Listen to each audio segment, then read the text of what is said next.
สบายดีพ่อแม่พี่น้องสุขุสุขคนที่เขามาชมเนาะเมื่อนี้บ่าวสมจิตมีแนวมาเบาสู่ฟังพี่น้องสำหรับคนที่ติดตามซ่องสมจิตแนลเป็นภาษาอังกฤษเนาะก็ถือว่าเป็นซ่องของบ่าวสมจิตเด้อพี่น้องเด้อบางคนก็บ่ฮู้ว่าเป็นซ่องของไผเนาะที่ว่าเอาเทศแลลงหลายพ่อแม่ครูบาอาจารย์ซ่องนี้ก็สร้างขึ้นมาหลายปีแล้วพี่น้องแต่ข้าวเป็นพระพุ่นเนาะแต่ข้าวบ่าวสมจิตเป็นพระหลังจากนั้นแล้วในปี2026นี่พี่น้องบ่าวสมจิตก็จะได้เปลี่ยนในพี่น้องเด้อได้เปลี่ยนคอนเทนต์ใหม่สำหรับคนที่กดติดตามอยู่ในขณะนี้เนาะก็กดติดตามไว้พี่น้องอย่าฝ่าวยกเลิกกันเด้อเพราะว่าคลิปวิดีโอที่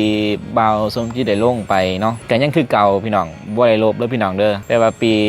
2026นี่จะได้เปลี่ยนคอนเทนต์ใหม่ให้พี่น้องเฮากดติดตามผลงานเนาะอันใดที่ว่าสินำเสนอเพื่อพี่น้องเฮาให้เพื่อพี่น้องเฮากดติดตามไปเด้อแล้วก็เป็นกำลังใจให้บ่าวสมจิตเนาะตอนนี้บ่าวสมจิตก็สิได้มาทำงานอยู่ไทยพี่น้องทำงานอยู่ไทยเอิ้นว่ามาสู่ชีวิตคนเดียวพี่น้องเอิ้นว่าโดดเดียวได้เลยตอนนี้ก็ได้บ่มีไผก็ถือว่าบ่ฮู้ว่าสิได้หรือบ่ได้เนาะแต่บ่าวสมจิตก็สิพยายามสู่ที่สุดเลยอันใดที่ว่าเฮาเฮ็ดได้เฮาเฮ็ดเนาะอะไรเฮามันเกินความสามารถเฮาจะบ่เฮ็ดพี่น้องเฮ็ดที่เฮาเฮ็ดได้ว่าซั่นซะ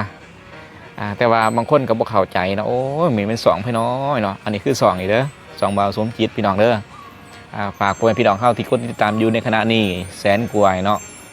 อย่าฝากยกเลิกกันเด้อยกเลิกคันว่าบ่มักก็บ่เป็นหยังพี่น้องยกเลิกได้เนาะแต่ว่าหักบ่าวสมจิตแน่ให้ว่าก็ได้เนาะเพราะว่าบ่าวสมจิตกับบ่มีไผได้พี่น้องเอ้ยมาสู่ชีวิตคนเดียวพ่อแม่บ่าวสมจิตก็ตายจากหมดแล้วพี่น้องเหลือแต่ลูกชายเดียวแล้วมาสู่ชีวิตอยู่กรุงเทพฉะนั้นอาศัยพ่อแม่พี่น้องนี่แหละ FC เนาะที่ติดตามส่องบ่าวสมจิตเนาะอยู่ในขณะนี้เนาะบ่ว่าทั้งแอปฟ้าแอปดำแล้วก็แอปแดงเนาะที่ติดตามอยู่ในขณะนี้ก็ฝากเป็นกำลังใจให้เนาะในการสู่ชีวิตเพราะว่าบางเทื่อบ่าวจิตทายให้พ่อแม่พี่น้องเฮาเบิ่งนํกันเนาะว่าการใช้ชีวิตจังไดอยู่จังไดเนาะบางครั้งมันก็ชีวิตคนเฮาเนาะพี่น้องเนาะมันก็มีขึ้นมีลงหั่นแหละเข้าใจว่าพี่น้องมีขึ้นมีลงเนาะย่ำขึ้นอย่าลงย่ำลงก็อย่าท้อเพิ่นว่าก็คือบ่าวสมจิตนั่นเนาะก็บ่คิดบ่ฝันดอกสิได้มาเฮ็ดจังซี่เนาะสิได้มาไทยจ้ะบ่คิดบ่ฝันแต่ประเทศไทยก็เป็นประเทศที่ดีและก็น่าอยู่เลยพี่น้องคนไทยใจดีเลยพี่น้องแม้กระทั่งบ่าวสมจิตขึ้นมาได้ประมาณ 2-3 วันนี่ยังมีผู้ใจดีกับบ่าวสมจิตอยู่ได้ล่ะแล้วก็บ่มีไผที่ว่าก็บ่ได้หมายความว่าสิโชคดีเสมอไปดอกพี่น้องเอ้ยแต่บังเอิญบ่เนาะก็เพิ่นใจดีอยู่ได้ล่ะทั้งที่บ่ได้รู้จักกันเพิ่นก็เลี้ยงอาหารบ่าวสมจิตเนาะอันนี้ก็ภูมิใจที่ว่าถึงสิเป็นข้าวจานน้อยๆแต่ว่าน้ำใจมหาศาลในพี่น้องเด้อฉะนั้นแล้วดีใจที่บ่าวสมจิตได้มาทำงานอยู่กรุงเทพเนาะอาศัยพื้นแผ่นดินไทยหาอยู่หากินเนาะขอโอกาสนำพ่อแม่พี่น้องทั้งฝั่งไทยเด้อบ่าวสมจิตก็เป็นคนขี้อายแน่เนาะกับบ่าวสมจิตก็บ่มีผิดมีภัยกับไผหรอกเป็นคนที่ใจดีอยู่เลยพี่น้องถ้าเข้าหาเนาะเป็นคนใจดีอยู่เป็นคนที่นอบน้อมถ่อมตนอยู่พี่น้องกับเป็นคนที่ว่าสิเคยเฮ็ดในสิ่งที่ผิดกฎหมายเถื่อพี่น้องเลยบ่าวสมจิตนี่บ่กินเหล้ากินเบียร์นะพี่น้องเอ้ยสิ่งที่ว่ามึนเมาบ่าวสมจิตบ่เคยกินเนาะบ่ยุ่งเลยในสิ่งเสพติดพี่น้องก็ถือว่าดีหรือบ่ดีก็บ่ฮู้เนาะเฮาฮู้ตัวเองอีกบ่าวสมจิตฮู้ตัวเองดีว่าเฮ็ดหยังลงไปนะแล้วก็บ่เฮ็ดหยังเนาะอันใดควรเฮ็ดและบ่ควรเฮ็ดเนาะฉะนั้นแล้วบ่าวสมจิตมาใช้อยู่ประเทศเพิ่นเนาะเก่งใจเพิ่นอันใดที่เฮาเฮ็ดบ่ควรเฮ็ดว่าซั่นซะเอิ้นว่าอาศัยพ่อแม่พี่น้องเนี่ยเป็นกำลังใจให้บ่าวสมจิตในการสู่ชีวิตเนาะคนเฮาทุกมื้อนี่มันก็สู่ชีวิตอยู่แล้วพี่น้องต่างแต่ว่าบางคนนั่นสู่ชีวิตแบบใดเนาะเพราะว่าความหูความสามารถของคนบ่คือกันเนาะแล้วก็พรสวรรค์แล้วก็พรแสวงคนเฮามันก็บ่คือกันเหมือนว่าเด้พี่น้องเอ้ย เออถนัดด้านใดเฮาต้องเฮ็ดด้านนั้นแม่นว่าคือบางสมจิตนี่แหละบางครั้งก็ยังอายเขินๆอยู่ในการสื่อสารให้พ่อแม่พี่น้องเพราะว่าได้มาทำงานมาเฮ็ดเบียกอยู่ไทยพี่น้องเอ้ยก็แต่ว่าบ่ทันมีเบียกเฮ็ดเทื่อดอกกำลังมาขึ้นมาเนาะแต่พยายามสิหาเบียกให้แล้วเฮ็ดคลิปไปนำอาศัยพ่อแม่พี่น้องทุกคนเด้อทั้งฝั่งไทยเด้อครับทั้งฝั่งไทยนะครับผมฝากเป็นกำลังใจให้บ่าวสมจิตด้วยนะครับฝากเนื้อฝากตัวด้วยบ่าวสมจิตอาจพูดไม่เก่งเท่าไหร่หรอกนะแต่พยายามที่จะพูดให้พ่อแม่พี่น้องเขาเข้าใจและเป็นกำลังใจให้ด้วย